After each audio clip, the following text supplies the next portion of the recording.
बिस्मिल्लाहिर्रहमानिर्रहीम। Dear students, अस्सलाम वालेकुम वरहमतुल्लाहि वबरकातुहू। Class 8 subject science. और आज हम जो हमारा टॉपिक है वो है चैप्टर नंबर 10, जो हम आज नया चैप्टर स्टार्ट कर रहे हैं जिसका नाम है reaching the age of adolescence. Reaching the age of adolescence. तो डियर स्टूडेंट्स, आपने प्रीवियस चैप्टर जो in the previous chapter 4 chapter number 4 में आपने पढ़ा है एनिमल रिप्रोडक्शन इन एनिमल्स हैं ऑर्गेनिजम्स में आपने पढ़ा रिप्रोडक्शन इन ऑर्गेनिजम्स। उसमें आपने पढ़ा कि एनिमल्स कैसे रिप्रोड्यूस करते हैं। It is only after growing up to certain, ये सिर्फ जब वो किसी सर्टन एज पर पहुंच जाते हैं तभी वो रिप्रोड्यूस कर सकते हैं, ह्यूमन्स होंगे या एनिमल्स होंगे। Why can humans reproduce only after. तो हम यहाँ पर क्वेश्चन अराइज होता है कि ये एनिमल जो है वो क्यों जब वो किसी सर्टन एज पर पहुँच जाते हैं तभी वो क्यों रिप्रोड्यूस कर सकते हैं।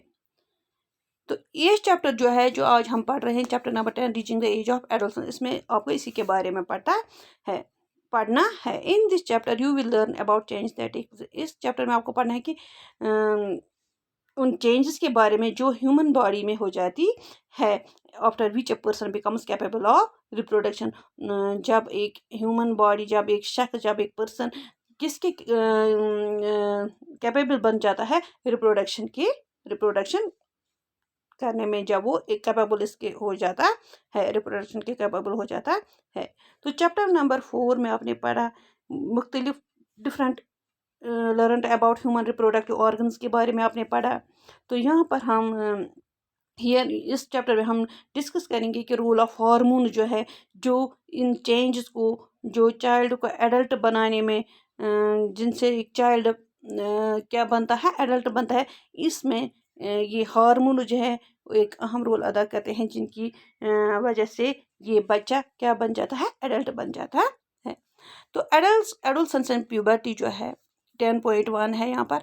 यासिर एक बच्चा होता है, वो अपना 12th बर्थडे सेलिब्रेट करता है। After his friends left, Yasir and Saba began chatting with their parents. जब उसके दोस्त जो है जो उसका बर्थडे मना के घर चले जाते हैं, तो यासिर और सबा जो है वो अपने पेरेंट्स के साथ बैठ जाते हैं और क्या करते हैं, चैटिंग करते हैं।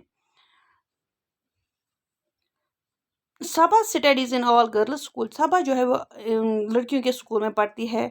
शी स्टार्टेड लाफिंग, वो हंसती है, वो हंसना शुरू करती है।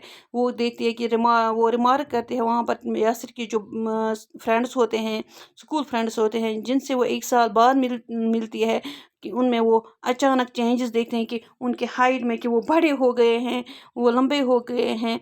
कुछ उनमें आप उसको फ़नी लगते हैं, क्योंकि उनके जो लिप्स होते हैं वहाँ पर, वो अपर लिप्स होते हैं वहाँ पर हेयर होती है, हेयरली लाइन वो वहाँ पर दिखती है, जिनको हम मूंछें कहते हैं। Her mother explain that the boys had grown up. तो उसकी माँ उसको एक्सप्लेन करती है कि बच्चे जो है वो बड़े हो गए हैं। Growth begins from the day one is born. Growth जब से कोई पैदा होता है वहीं से भी ग्रोथ स्टार्ट होती है, वहीं से बढ़ना शुरू हो जाता है। ये तो आप एक नेचुरल प्रोसेस है। But upon crossing the age of 10 और 12 there is a sudden sprite in growth. लेकिन जब कोई बच्चा 10 या 11 साल का हो जाता है, तब वहाँ पर अचानक उसकी ग्रोथ फास्ट हो जाती है, विच बिकम्स नोटिसेबल, जो हम नोटिस कर सकते हैं कि अचानक पिछले साल ये छोटे थे, इस साल ये इतने बड़े हो गए हैं। The change taking place in this body are part of growing up. तो इसमें क्या होता है, ये इनकी बॉडी में जो चेंज हो जाती है, उन्हीं की वजह से इनमें ये ग्रोथ हो जाती है, जिनसे ये बड़े हो जाते हैं। They indicate that you are no longer a child but are on the way to become an adult. वो इंडिकेट करते हैं वहाँ पर कि अब आप बच्चे नहीं रहे, बल्कि आप एडल्ट हो गए हैं।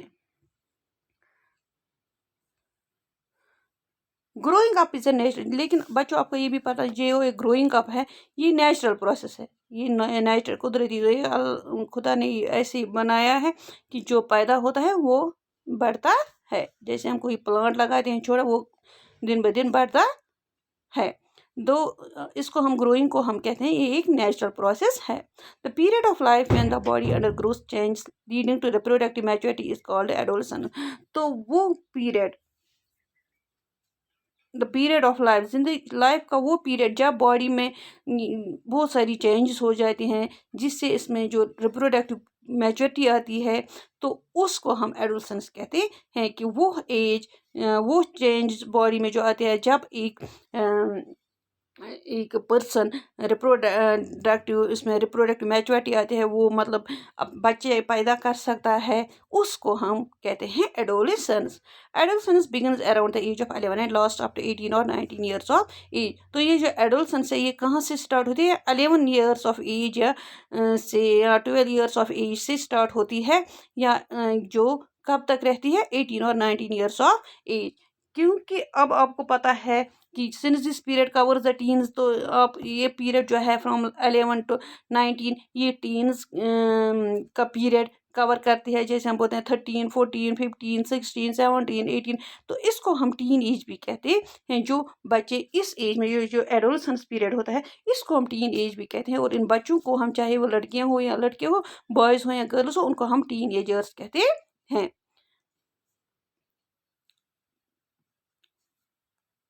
In girls, adolescence may begin a year or two earlier than in boys. लेकिन गर्ल्स में जो ये एडोलसेंस स्टार्ट होती है, वो लड़कों से 1 या 2 साल मतलब पहले ही स्टार्ट हो जाती है। begins year or two earlier than in boys. Also the period of adolescence varies from person। और इसके साथ आपको ये भी याद रखना है कि जो पीरियड ऑफ एडोलसेंस है, ये पर्सन टू पर्सन वेरी भी हो सकता है। The human body undergoes several change during adolescence। जो ये ह्यूमन बॉडी होते हैं, इंसान की जो बॉडी है, ये ड्यूरिंग एडोलसेंस के दौरान इसमें सेवरल चेंजेस हो जाती है। These changes mark the onset of puberty। ये चेंजेस जो इसमें होते हैं, इसमें इसको हम प्यूबर्टी कहते हैं। तो ये एडोलसेंस के दौरान जो भी चेंजेस हो जाती हैं, सेवरल चेंज जो होती है ह्यूमन बॉडीज़ में, इसको हम प्यूबर्टी भी कहते हैं। उस चेंज को जो इसमें होते हैं, उसको प्यूबर्टी भी कहते हैं। The most important change which marks puberty is that boys and girls become capable of. दो सबसे अहम चेंज जो होती है, जो मार्क करती है प्यूबर्टी को, वो ये है कि बॉयज़ और गर्ल्स जो है वो कैपेबल हो जाते हैं रिप्रोडक्शन के कैपेबल रिप्रोडक्शन, मतलब वो बच्चे पैदा कर सकते हैं। Puberty ends when an adolescent reach reproductive maturity. तो प्यूबर्टी जो है ये ख़त्म हो जाती है तब तक जब प्यूबर्टी एंड, जब ये एडोलसेंट्स कहाँ पहुँच जाते, जब वो रिप्रोडक्टिव मैच्योरिटी में पहुँच जाते हैं। तो Yasir and Saba realize that sudden increase in height and hair line above the lips in the boys where signs of adolescence. तो यासिर एंड सबा जो है, उन्होंने अब रियलाइज़ किया है कि जो sudden increase in height in boys में हुई थी, या किसी भी ह्यूमन बींग, बॉयज़ या गर्ल्स में होती है, या hairy lines above the lips in the boys जो होती है, वायर साइंस ऑफ एडोलसेंस। ये किसकी साइंस थे? एडोलसेंस की, कि ये बच्चे जो अब हैं ये एडोलसेंस पीरियड में दाखिल हुए हैं। They wanted to know more about their changes at puberty. वो अब बहुत सारा मतलब और भी जानना चाहते हैं कि ये बहुत सारी चेंज जो प्यूबर्टी में होती है वो कैसे होती है, वो हम कल पढ़ेंगे, change at puberty. Thank you. खुदा हाफिज़।